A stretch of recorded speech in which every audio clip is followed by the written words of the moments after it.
Don't let internet rush your life. Kakascroll ko nga ay hindi ko maiwasang mainggit sa achievements ng iba. At dahil doon ay nagkakaroon ako ng isipin na hindi enough yung mga bagay na ginagawa ko. And that leads me to burnout.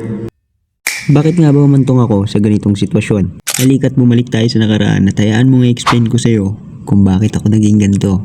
A couple of weeks ago ay sinimulan ko ang journey ko sa pagpapaunlad sa aking sarili. Masasabi ko na okay naman ang lahat. Aware ako na hindi magiging madali yung journey na tinatahak ko. Pero may isang bagay na nagpahina sa determinado kong puso. At ngayong araw ay pag-uusapan natin kung bakit comparison kills joy.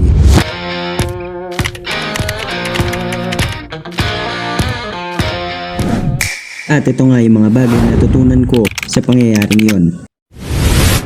Naisip ko na bakit ko nga ba ikukumpara yung day 1 ko sa day 30 ng iba? Bakit ko sasayangin yung oras ko sa pag-iisip ng mga bagay na hindi ko naman kontrolado? Bakit hindi na lang ako mag-focus sa sariling pace ko o sa sariling takbo ng buhay ko? Na-realize ko na pinapagod ko lang yung sarili ko kakakumpara ko sa iba. Kaya instead of comparing myself to others, ilalaan ko na lang yung oras ko sa paggawa ng mga bagay na sa tingin ko ay makakatulong sa paglago ko. Maging mabait ka sa sarili mo. Lagi mong tatandaan na enough yung ginawa mo para sa araw na to. Hindi ka nahuhuli. Huwag mo masyadong madaliin yung buhay. Okay lang magkamali. Parte yan ng paglago. Sabi nga nila sa pagkakamali tayo natututo. Kaya kung nagkamali ka, huwag kang masyadong masama sa sarili mo.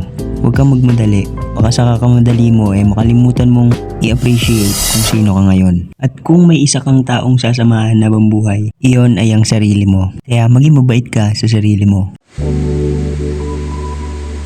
At ang panghuli, ang pagpapahinga. Minsan iniisip natin na para malayo ang mas marating natin ay huwag tayong titigil. Or magpatuloy tayo kahit pagod na.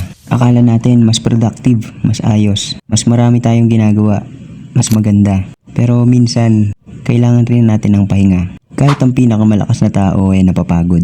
Paalala ko lang sa'yo, hindi ka machine.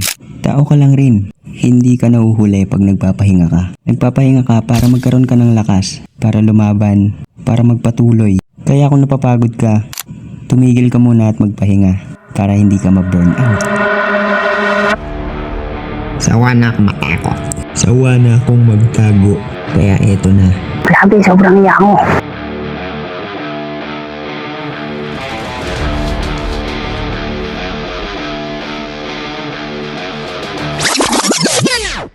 Wala, di ko pa rin talaga kaya.